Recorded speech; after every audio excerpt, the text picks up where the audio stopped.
অবডক না থাকায় শাহজালাল বিমানবন্দরে আমদানি রপ্তানি বাণিজ্য ব্যাহত। অতিরিক্ত সময় ও খরচের ভার উদ্যোক্তার কাঁধে। প্রধান উপদেষ্টার কার্যালয়ে বিজিএমইএর চিঠি। বছরের শেষ মাসে ডিএসইতে দাম বৃদ্ধিতে এগিয়ে জেড ক্যাটাগরি। গেল সপ্তাহে লেনদেন কমেছে ২১ খাতের ১৬টিতেই। ঘুরে দাঁড়িয়েছে ব্যাংক, বেড়েছে বাজার মূলধন ও প্রধান সূচক। জামালপুরে পোল্ট্রি ব্যবসায় ধস। নির্ধারিত দামের কমে বিক্রি হচ্ছে ডিম মুরগি। সিন্ডিকেটকে দুষছেন উদ্যোক্তারা। চাহিদা কমার কথা বলছে প্রাণী সম্পদ বিভাগ। মৌসুম শেষ হলেও চা উৎপাদনের লক্ষ্যমাত্রা পূরণ হয়নি মৌলভীবাজারে। প্রাকৃতিক বিপর্যয়কে দুষছেন বাগান মালিকরা। শিল্প টিকিয়ে রাখতে সুদের হার কমানোর দাবি। এবং শীতকালীন ঝড়ের কবলে যুক্তরাষ্ট্রের উত্তর পূর্বাঞ্চল। একদিনেই বাতিল ১৫০০-এর বেশি ফ্লাইট, বিলম্বিত আরও প্রায় ৭,০০০। বিমানবন্দরে চরম ভোগান্তিতে যাত্রীরা।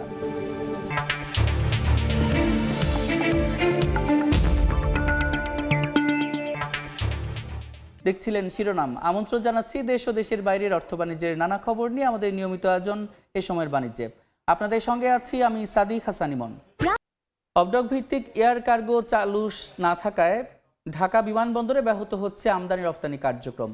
এতে অতিরিক্ত সময় ও খরচ দুটোই বহন করতে বাধ্য হচ্ছেন উদ্যোক্তারা।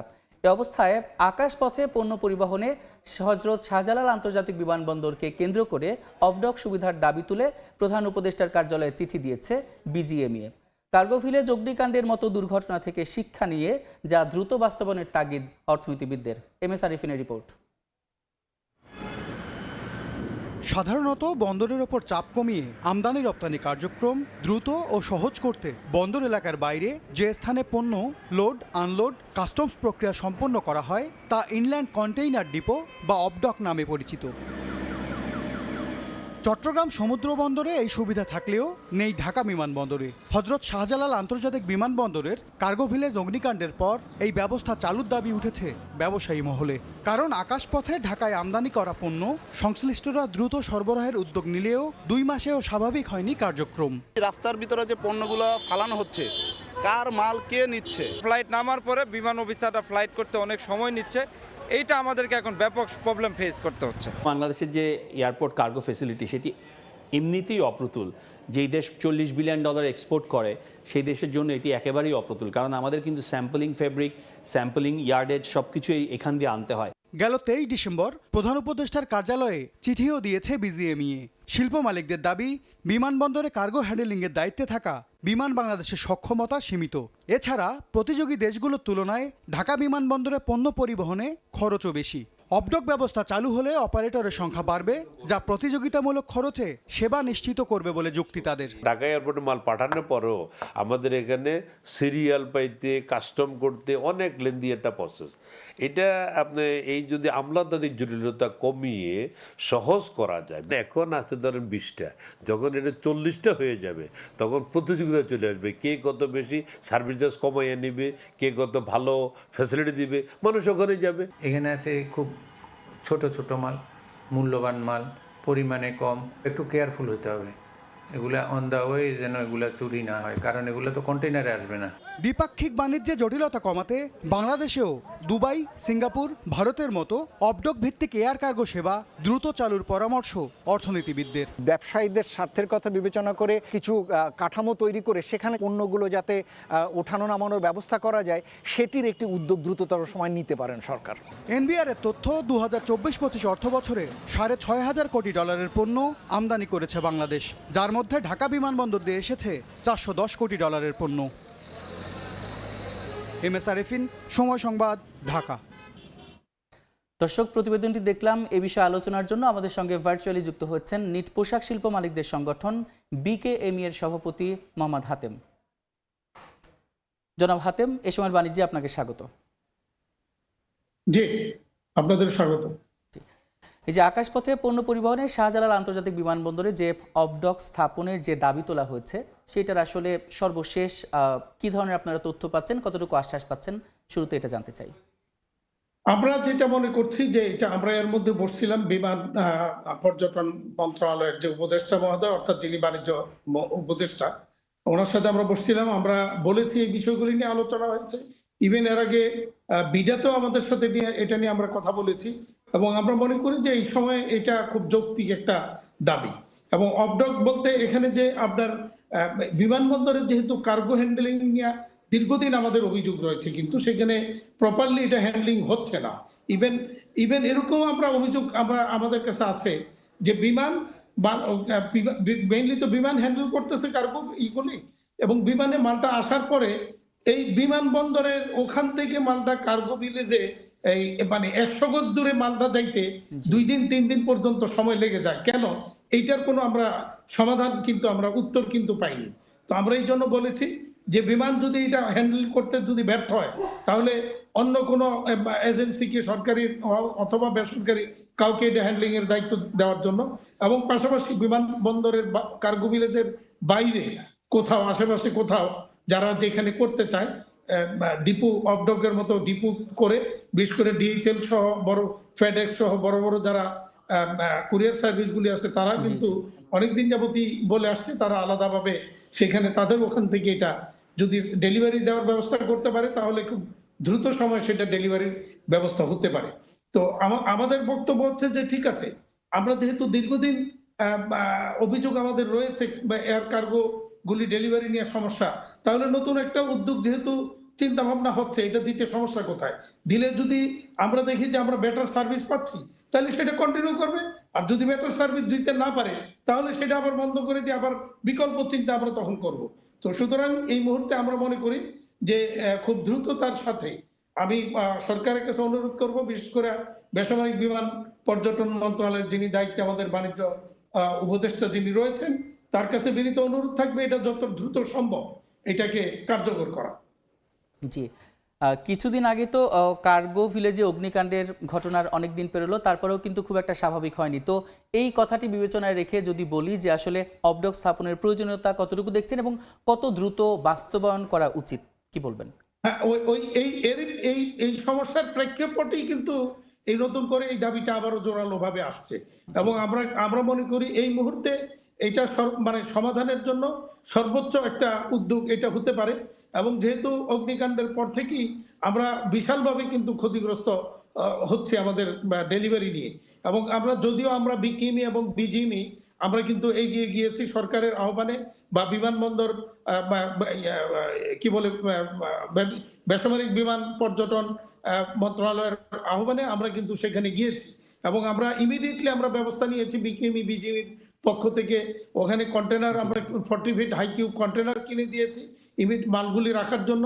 তারপরে সেখানে আবার অস্থায়ী ট্যাঙ্ক নির্মাণ করে দেওয়া হয়েছে, সেগুলিও বিকেমি বিজিবির দায়িত্বে আমরা করেছি।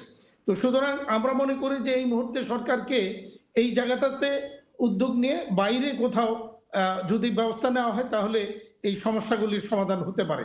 আর আরেকটা সবচেয়ে বড় যে বিষয়টা আমরা এখনো বুঝতে পারছি না, থার্ড টার্মিনাল কেন এখনো চালু হচ্ছে না? এত বড় একটা খালি জায়গা, থার্ড টার্মিনালে কিন্তু ওখানে কিন্তু প্রচুর জায়গা, কার্গো ভিলেজ সবকিছুই সেখানে ব্যবস্থা রাখা আছে।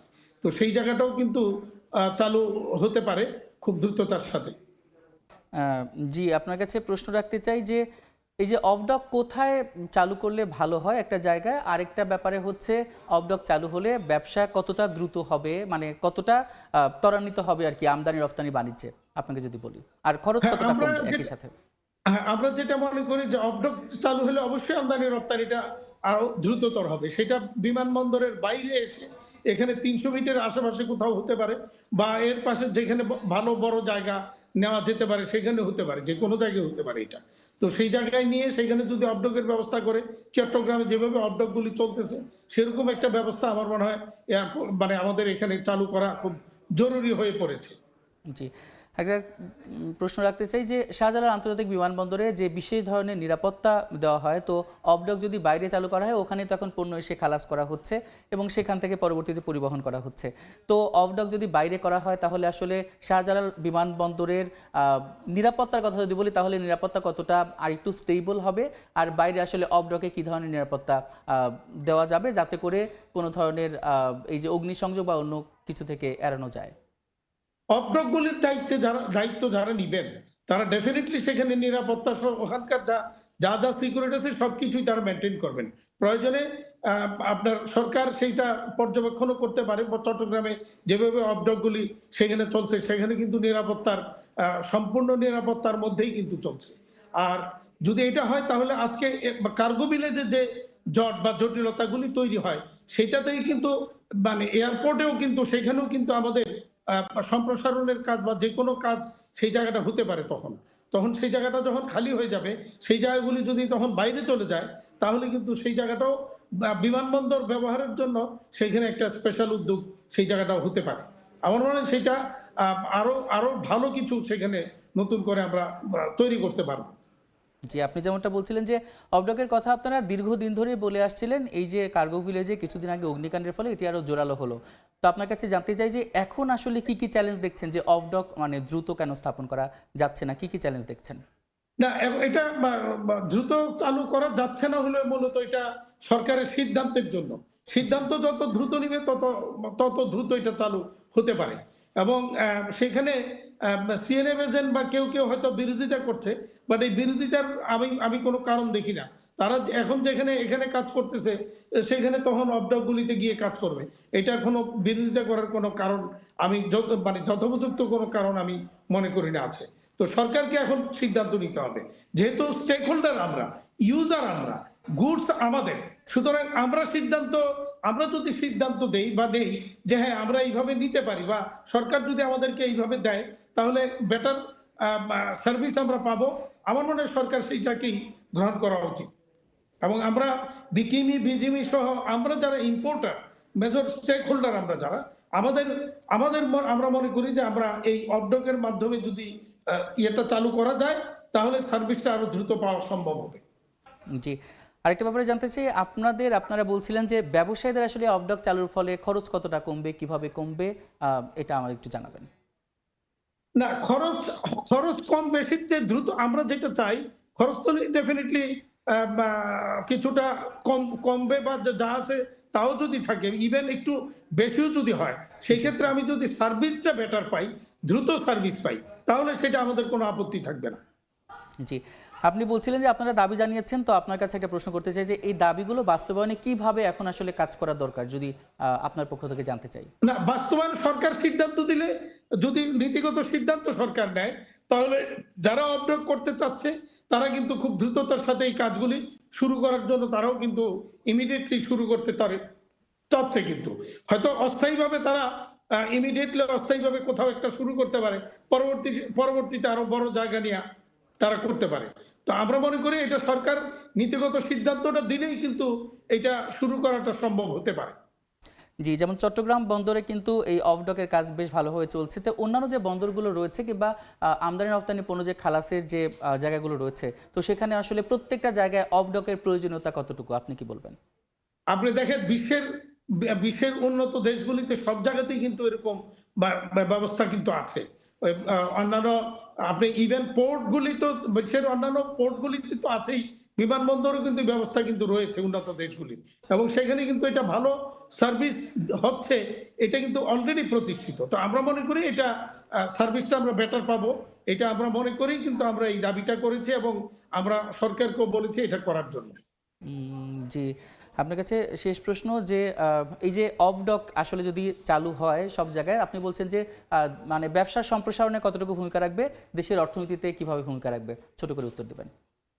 ব্যবসা সম্প্রসারণ তো অবশ্যই ভূমিকা রাখবে, কারণ তখন আমার স্পেসটা যখন বেড়ে যাবে, সার্ভিসটা যখন দ্রুত হবে, তখন অটোমেটিক্যালি এইটা কেন্দ্রিক যে ব্যবসাটা সেটা বেড়ে যাবে আরো, এবং বাড়লে পরে আর আগামী দিনে যখন আপনি নিশ্চয়ই আপনি শুনেছেন বা আপনারা দেখেছেন, আমরা অনেকবারই বলেছি যে আমাদের $100 বিলিয়ন রপ্তানির যে টার্গেট, সেই টার্গেটে যদি আমাদেরকে যেতে হয় তাহলে এক চট্টগ্রাম বন্দর আর এই ঢাকা এয়ারপোর্ট কার্গো ভিলেজ দিয়ে আমাদের পক্ষে এই এত বড় এক্সপোর্টটা হ্যান্ডেল করা সম্ভব না কোনোভাবেই। সুতরাং আমরা যত রপ্তানি বাড়বে তত আমাদেরকে এই সুযোগগুলিকে সম্প্রসারণ অবশ্যই করতে হবে, আদারওয়াইজ এই এত বড় রপ্তানিটাকে হ্যান্ডেল করা খুব ডিফিকাল্ট হবে। তো এটাকে যত দ্রুত নেওয়া যাবে তত আমাদের সার্ভিসটা বেটার হবে এবং রপ্তানিটা দ্রুত বাড়ার সুযোগ তৈরি হবে। জি, আপনাকে অসংখ্য ধন্যবাদ। পোশাক রপ্তানি বাড়ুক, দেশের অর্থনীতি চাঙ্গা হোক এবং আমদানি রপ্তানি আরও বাড়ুক, সেই প্রত্যাশা। আপনাকে আবারও ধন্যবাদ আমাদের সঙ্গে যুক্ত হওয়ার জন্য। সময় দিবেন, সবাইকে ধন্যবাদ। আমরা এতক্ষণ আলোচনা করছিলাম শাহজালাল আন্তর্জাতিক বিমানবন্দরে আকাশ পথে পণ্য খালাসের জন্য অফ ডকের বিষয়াদি নিয়ে, আর তার জন্য যুক্ত ছিলেন বিকেএমই এর সভাপতি আব্দুল হাকিম। ব্যক্তি শ্রেণীর করদাতার আয়কর রিটার্ন দাখিলের সময় দ্বিতীয় দফায় আরও 1 মাস বাড়িয়েছে জাতীয় রাজস্ব বোর্ড এনবিআর। রোববার জারি করা বিশেষ আদেশে এনবিআর জানায় 2025-26 কর বর্ষের আয়কর রিটার্ন আগামী 31 জানুয়ারি পর্যন্ত জমা দেওয়া যাবে। এ সময় 30 নভেম্বর শেষ হওয়ার কথা ছিল, পরে তা 31 ডিসেম্বর পর্যন্ত বাড়ানো হয়। চলতি কর বর্ষে অনলাইনে রিটার্ন দেওয়া বাধ্যতামূলক করা হয়েছে, তবে 65 বছর বা তদূর্ধ্ব বয়সী বিশেষ চাহিদা সম্পন্ন ব্যক্তি, বিদেশে অবস্থানরত বাংলাদেশি এবং মৃত করদাতার পক্ষে আইনগত প্রতিনিধি এবং বিদেশি নাগরিকদের ক্ষেত্রে রিটার্ন দাখিলের বিধান শিথিল রাখা হয়েছে। চলতি কর বর্ষে এখন পর্যন্ত 28,85,000 করদাতা রিটার্ন দাখিল করেছেন।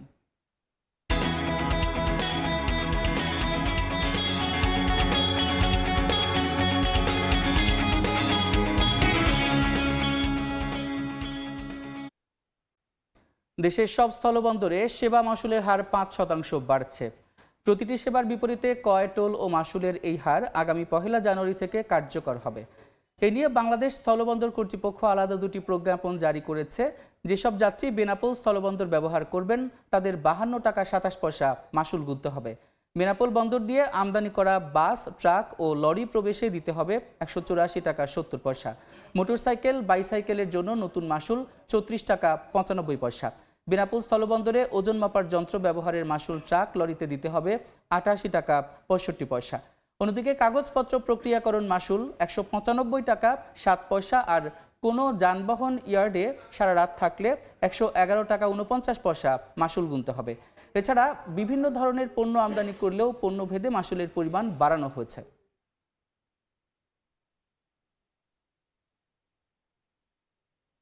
গত 3 মাসে ভারত থেকে ছাড়পত্র পায়নি বেনাপোল বন্দরে আটকে থাকা 150টি রফতানিমুখী সুপারির ট্রাক। বন্দরে সৃষ্টি হচ্ছে বড় ধরনের পণ্য জট। এই মুহূর্তে বেনাপোল বন্দরে আছেন সহকর্মী আজিজুল হক, সরাসরি যাচ্ছি তার কাছে। প্রতি বছর ভারত এবং বাংলাদেশের মধ্যে প্রায় 16 লাখ মার্কিন বিলিয়ন ডলারের বাণিজ্য হয়ে থাকে। এর মধ্যে 14 লাখ মার্কিন বিলিয়ন ডলারের পণ্য ভারত থেকে আমদানি করা হয়, আর মাত্র 2 লাখ মার্কিন বিলিয়ন ডলারের পণ্য রপ্তানি হয় ভারতে। রপ্তানি পরিমাণ সীমিত হলেও আমরা দেখতে পেয়েছি বছর জুড়ে থাকে রপ্তানি বাণিজ্যে নানান বৈষম্য এবং প্রতিবন্ধকতা। ফলে রপ্তানি বাণিজ্যে বড় ধরনের প্রতিবন্ধকতা সৃষ্টি হয়েছে। সবশেষ আমরা দেখতে পেয়েছি গত বছর 5 আগস্ট দেশে রাজনৈতিক প্রেক্ষাপট পরিবর্তনে যে রপ্তানি বাণিজ্যের যে প্রতিবন্ধকতা, সে প্রতিবন্ধকতা আরও বেড়েছে। বেনাপোল বন্দর দিয়ে যে সমস্ত পণ্য ভারতে রপ্তানি হয়, এই সমস্ত রপ্তানি পণ্যের মধ্যে উল্লেখযোগ্য তালিকা রয়েছে পাট, পাটজাত পণ্য, তৈরি পোশাক এবং সুপারি। ইতিমধ্যে ভারত সরকারের নিষেধাজ্ঞায় বেনাপোল স্থলবন্দর দিয়ে পাট এবং পাটজাত পণ্য এবং তৈরি পোশাক রপ্তানি সম্পূর্ণ বন্ধ রয়েছে। এবং যে সুপারি রপ্তানি, এই সুপারি রপ্তানি থেকে কিন্তু বড় ধরনের একটি বৈদেশিক মুদ্রা আহরণ হয়ে থাকে। তবে সুপারি রপ্তানি ক্ষেত্রে নিয়ম রয়েছে, ভারতে রপ্তানির আগে ভারত থেকে যে সুপারির মান পরীক্ষার একটা রিপোর্ট আসতে হয়। তবে এই রিপোর্ট হস্তান্তরে দীর্ঘ সূত্রিতার কারণে বেনাপোল বন্দরে গত 3 মাস ধরে কিন্তু এখনো 150টি সুপারি ট্রাক আটকা পড়ে আছে। ফলে এই সুপারি রপ্তানিবাহী যারা ব্যবসায়ী আছেন তারা কিন্তু বড় ধরনের যেমন অর্থনৈতিক ক্ষতির মুখে পড়েছেন, তেমনি কিন্তু এই সুপারি রপ্তানি বলা যায় অনেকটা বন্ধের মুখে পড়েছে।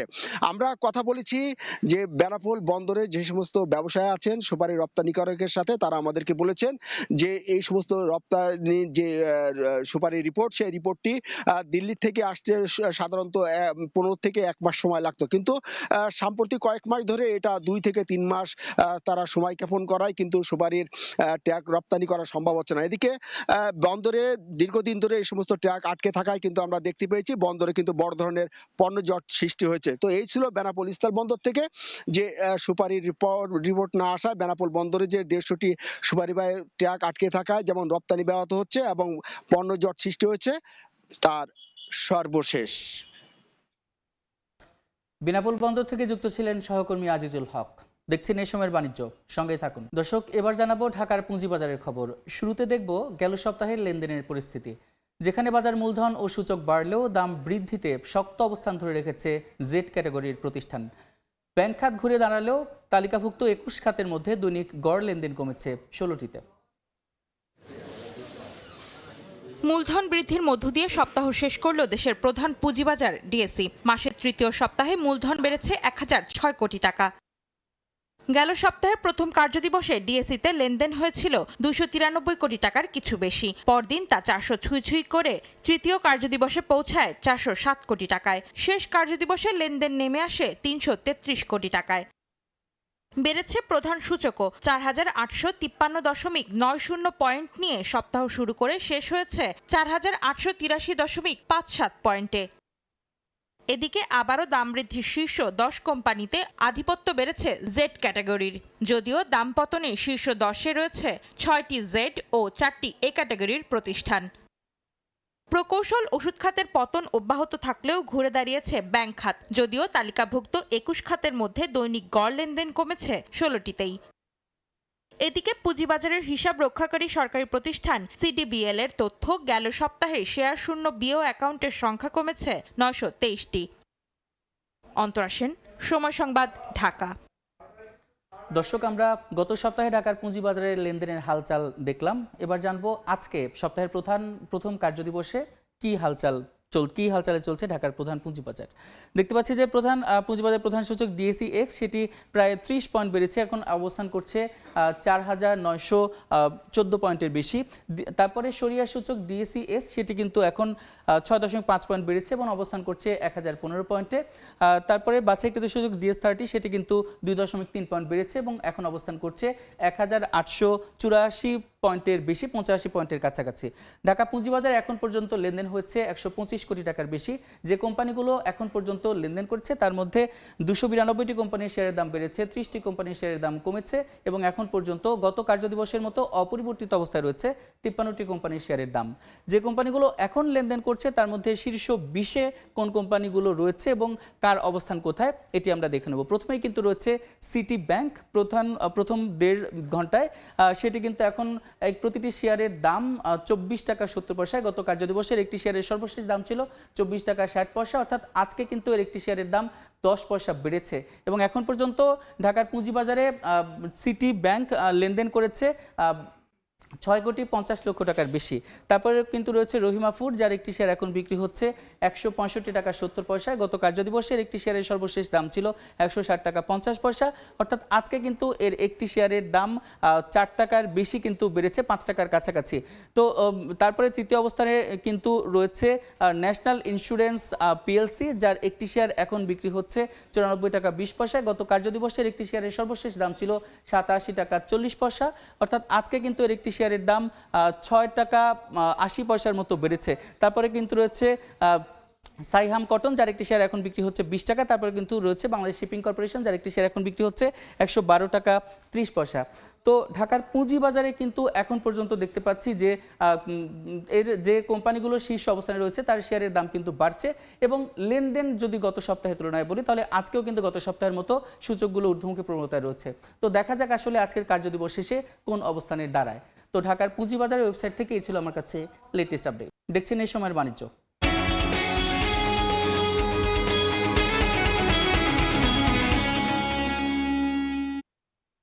জামালপুরে ধস নেমেছে পোলট্রি ব্যবসায়। সরকার নির্ধারিত মূল্যের চেয়ে কম দামে ব্যবসায়ীরা ডিম নিচ্ছেন, অভিযোগ উঠেছে।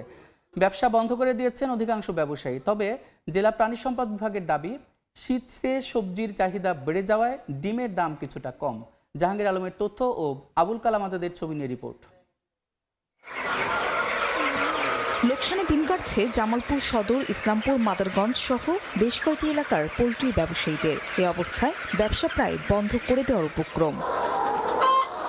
ব্যবসায়ীরা জানান, গত 2 মাস ধরে বাজারে মুরগি ও ডিমের দাম কমে গেছে। সরকার প্রতি ডিম 10 টাকা 57 পয়সা নির্ধারণ করে দিলেও তেজগাঁও কেন্দ্রীয় ব্যবসায়ীরা সিন্ডিকেট করে ডিম কিনছেন 60 টাকা 30 পয়সায়। পাশাপাশি ব্রয়লার মুরগির কেজি প্রতি 120 থেকে 115 টাকায় বিক্রি করতে হচ্ছে, অথচ আগে দাম ছিল 140 থেকে 150 টাকা কেজি। এতে কর্মচারী, বিদ্যুৎ বিল এবং খাদ্য কীটনাশক খরচ বাদ দিয়ে তাদের লোকসানে পড়তে হচ্ছে। খাদ্যের দাম বেশি, মেডিসিনের দাম বেশি, সব কিছুর দাম বেশি, কর্মচারীর দাম বেশি। সরকার নির্ধারিত করে দিচ্ছে 10.5 টাকা, এখানে 7.5 টাকাও নেয় না। 1000 মুরগি পাইলাম তোরে আমরা প্রায় 40 থেকে 50,000 টাকা আমাদের ক্ষতি হতেছে প্রতি মাসেই। এ অবস্থায় বাজার তদারকির অভাবকে দোষ নেন পোল্ট্রি ব্যবসায় সংশ্লিষ্টরা। সরকার কি তেজগাঁও ডিম সমিতির কাছে দুর্বল?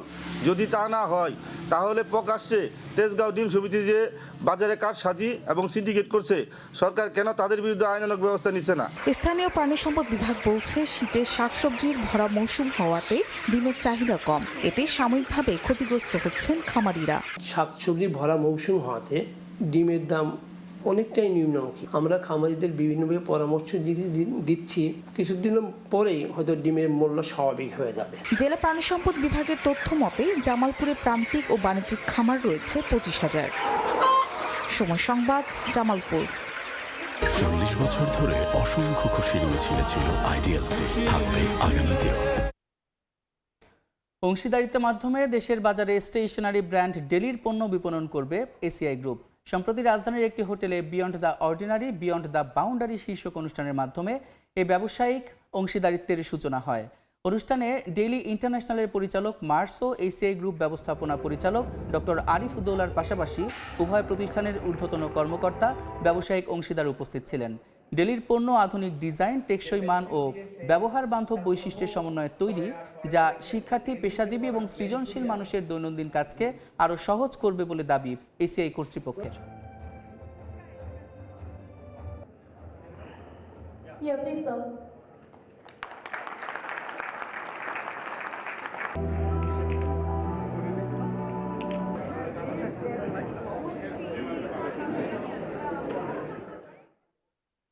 দেখছেন এই সময়ের বাণিজ্য, সঙ্গে থাকুন। দেখছেন এই সময়ের বাণিজ্য।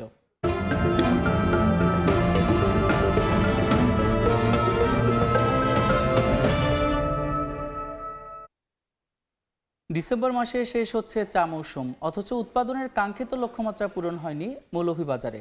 এজন্য প্রকৃতির বৈরিতাকে দুষছেন চা বাগান মালিকরা। তবে নিলামে চায়ের ভালো দাম পাওয়ায় খুশি তারা।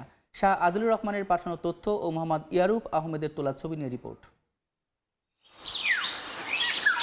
বিস্তীর্ণ এলাকা জুড়ে সবুজের সমারোহ, তবে বেশিরভাগ চায়ের পাতায় ধরেছে পচন, কোনোটিতে আবার পাতা ঝরে ডালের দেখা মিলেছে। বাগান মালিকরা জানান, চলতি বছরে পর্যাপ্ত বৃষ্টিপাত ও সহনীয় পর্যায়ের তাপমাত্রা না থাকায় 20 থেকে 25% গাছ শুরুতেই মারা যায়। খরতাপে পুড়ে যাওয়ায় কোনো কোনো গাছে পাতা আসতে দেরি হয়। পরে জুন জুলাইয়ে বৃষ্টিপাত হলেও খুব একটা সুবিধা করে উঠতে পারেননি তারা। এ অবস্থায় কৃত্রিম সেচের মাধ্যমে স্বাভাবিক উৎপাদন ধরে রাখার চেষ্টা করেন মালিকরা। এতে লক্ষ্যমাত্রা পূরণ নিয়ে সংশয় দেখা দিয়েছে। চায়ের যে ফটোসিনথেসিসের জন্য একটা নির্দিষ্ট টেম্পারেচার থাকে, সেই টেম্পারেচার যদি ক্রস করে তাহলে ফটোসিনথেসিস ব্যাহত হবে, ফলে উৎপাদনে ব্যাহত হবে। বৃষ্টিপাত না হওয়ায় চায়ের উৎপাদনটা হ্রাস পাইছে। এদিকে নিলাম বাজারে চায়ের দাম বাড়লেও এই শিল্পকে টিকিয়ে রাখতে ঋণের সুদ কমিয়ে রাখার দাবি সংশ্লিষ্টদের। মাত্র 9% হাইপো লোনে আমরা শুরু করছিলাম, পরবর্তীতে দেখা যায় 11%, এখন বর্তমানে সরকারে 13% ইন্টারেস্ট নিচ্ছে। এটা একটা মানে আমাদের উপরে একটা বেশি জুলুম হয়ে যাচ্ছে। খরা মোকাবেলা করতে পারবো মিনিমালি, তো সেই ক্ষেত্রে আমাদের খরা মোকাবেলার জন্য মেইন টুলস হলো প্রুনিং অপারেশন এবং এর সাথে হলো শেড ব্যবস্থাপনা। আমরা দিনব্যাপী কর্মশালা করেছি এবং আমরা বলেছি যাতে ক্লিন প্রুনিং করা হয়, এতে ট্রান্সপিরেশন লস কম হবে। বাংলাদেশ চা বোর্ডের দেয়া তথ্য মতে চলতি বছর দেশে 10 কোটি 30 লাখ কেজি চা উৎপাদনের লক্ষ্যমাত্রা নির্ধারণ করা হয়, কিন্তু গত 10 মাসে 7 কোটি 60 লাখ কেজি চা উৎপাদন হয়েছে। সময় সংবাদ, মৌলভীবাজার। দেখছেন এই সময়ের বাণিজ্য। সামাজিক উদ্ভাবন ও তরুণ উদ্যোক্তাদের প্রতিযোগিতা Hult Prize at BRAC University 2025-এর গ্র্যান্ড ফিনালেতে চ্যাম্পিয়ন হয়েছে প্রজেক্ট নির্বাণ। এই প্রতিযোগিতায় অংশ নেন 380 জনেরও বেশি শিক্ষার্থী এবং প্রায় 126টি দল। প্রতিযোগিতায় প্রজেক্ট নির্বাণ একটি বায়োডিগ্রেডেবল উদ্ভিদভিত্তিক কীটনাশক ও এয়ার ফ্রেশনার উপস্থাপন করে। তাদের পণ্যটি মশা মাছি, ফলের মাছি, পিঁপড়া, তেলাপোকা, বিটল, মথসহ বিভিন্ন ক্ষতিকর পোকামাকড় দমনে কার্যকর। একই সঙ্গে রাসায়নিক বিকল্পের তুলনায় অনেক বেশি নিরাপদ ও টেকসই। এই আয়োজনে মিডিয়া পার্টনার সময় মিডিয়া লিমিটেড।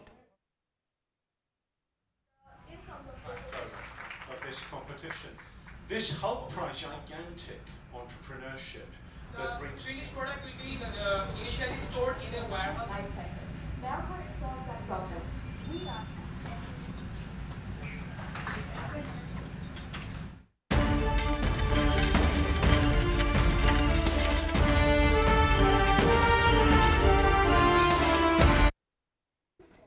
ইতিহাসের সব রেকর্ড ছাড়িয়ে স্বর্ণের দাম। নতুন দামে 22 ক্যারেটের স্বর্ণ কিনতে গুনতে হবে 2,27,574 টাকা। বেড়েছে রূপার মূল্যও। দেশের বাজারে আবারও স্বর্ণের দাম বাড়িয়েছে বাংলাদেশ জুয়েলার্স অ্যাসোসিয়েশন বাজুস। ভরিতে এক লাফে বেড়েছে 1,574 টাকা। এতে ধাতুটির দাম ঠেকেছে ইতিহাসের সর্বোচ্চ। শনিবার রাতে বাজুস এক বিজ্ঞপ্তিতে দাম বাড়ানোর বিষয়টি জানায়। নতুন দাম কার্যকর আজ রোববার থেকেই। নতুন দাম অনুযায়ী দেশের বাজারে 22 ক্যারেটের প্রতি ভরি স্বর্ণ কিনতে গুনতে হবে 2,27,856 টাকা। পাশাপাশি 21 ক্যারেটের প্রতি ভরি 2,17,534 টাকা এবং 18 ক্যারেটের প্রতি ভরি 1,86,449 টাকা এবং সনাতন পদ্ধতির প্রতি ভরি স্বর্ণের দাম পড়বে 1,55,423 টাকা। একই সঙ্গে বেড়েছে রূপার দামও। নতুন দাম অনুযায়ী বর্তমানে দেশে 22 ক্যারেটের প্রতি ভরি রূপার দাম 6,065 টাকা নির্ধারণ করা হয়। পাশাপাশি 21 ক্যারেটের প্রতি ভরি রূপার দাম নির্ধারণ হয়েছে 5,773 টাকা। 18 ক্যারেটের প্রতি ভরির দাম 4,957 টাকা এবং সনাতন পদ্ধতির প্রতি ভরি রূপা কিনতে গুনতে হবে 3,732 টাকা। চলতি বছর এ পর্যন্ত মোট 90 বার দেশের বাজারে স্বর্ণের দাম সমন্বয় করল বাজুস। এর মধ্যে 62 বারই বাড়ানো হয় এবং কমানো হয়েছে মাত্র 28 বার। গত বছর দেশের বাজারে মোট 62 বার স্বর্ণের দাম সমন্বয় করা হয়েছিল। এর মধ্যে 35 বারই বাড়ানো হয় এবং 27 বার কমানো হয় স্বর্ণের দাম। তোফাজ্জল হোসাইন, সময় সংবাদ, ঢাকা। দেখছেন এই সময়ের বাণিজ্য। শীতকালীন ঝড়ের আঘাতে বিপর্যস্ত যুক্তরাষ্ট্রের উত্তর পূর্বাঞ্চল। একদিনেই বাতিল হচ্ছে 1,500-এর বেশি ফ্লাইট। বিলম্বিত হয়েছে আরও প্রায় 7,000। এমন পরিস্থিতিতে বিমানবন্দরে চরম ভোগান্তিতে পড়েন যাত্রীরা। বিস্তারিত হাসানুজ্জামান সাকির রিপোর্টে। শুভ্র তুষারের চাদরে ঢেকে গেছে যুক্তরাষ্ট্রের নিউ ইয়র্ক। শীতকালীন ঝড় ডেভিনের কারণে অতিরিক্ত তুষারপাতে দুর্বিষহ হয়ে উঠেছে নিউ ইয়র্ক সিটির জনজীবন। ঝড়ের প্রভাবে দেশ জুড়ে বিমান চলাচলে বড় ধরনের বিপর্যয় দেখা দিয়েছে। শুক্রবার বিকেল পর্যন্ত যুক্তরাষ্ট্রে 1,500-এর বেশি ফ্লাইট বাতিল এবং প্রায় 7,000 বিলম্বিত হয়। নিউ ইয়র্ক সিটিতে সর্বোচ্চ 8 ইঞ্চির বেশি তুষারপাত হয়েছে। এ অবস্থায় নিউ ইয়র্কের জন এফ কেনেডি ও লাগোর্ডিয়া বিমানবন্দর এবং নিউ জার্সির নিউয়ার্ক লিবার্টি বিমানবন্দর আগেই যাত্রীদের বিলম্ব ও বাতিলের সতর্কতা দেয়। নিউ ইয়র্ক শহর এবং নিউ ইয়র্ক অঙ্গরাজ্য সহ এই পূর্ব উপকূলীয় অঞ্চল এখন শুভ্র চাদরে ঢাকা। 2022 সালের পরে এত পরিমাণে তুষারপাত আর কখনো হয়নি, এটি যুক্তরাষ্ট্রের আবহাওয়া অফিস বলছে। এদিকে যুক্তরাষ্ট্রের ক্যালিফোর্নিয়া অঙ্গরাজ্যে আকস্মিক বৃষ্টি শেষ হলেও এখনো কাদামাটিতে তলিয়ে আছে অনেক এলাকা। হাসানুজ্জামান সাকি, সময় সংবাদ, যুক্তরাষ্ট্র। এ পর্যায়ে শীর্ষ সংবাদগুলো জানিয়ে দিচ্ছে আরেকবার। অবটক না থাকায় শাহজালাল বিমানবন্দরে আমদানি রপ্তানি বাণিজ্য ব্যাহত। অতিরিক্ত সময় ও খরচের ভার উদ্যোক্তাদের কাঁধে। প্রধান উপদেষ্টার কার্যালয়ে বিজিএমইএ এর চিঠি। বছরের শেষ মাসে ডিএসইতে দাম বৃদ্ধিতে এগিয়ে জেড ক্যাটাগরি। গেল সপ্তাহে লেনদেন কমেছে 21 খাতের 16টিতেই। ঘুরে দাঁড়িয়েছে ব্যাংক। বেড়েছে বাজার মূলধন ও প্রধান সূচক। এবং জামালপুরে পোলট্রি ব্যবসায় ধস। নির্ধারিত দামের কমে বিক্রি হচ্ছে ডিম মুরগি। সিন্ডিকেটকে দুষছেন উদ্যোক্তারা। চাহিদা কমায়।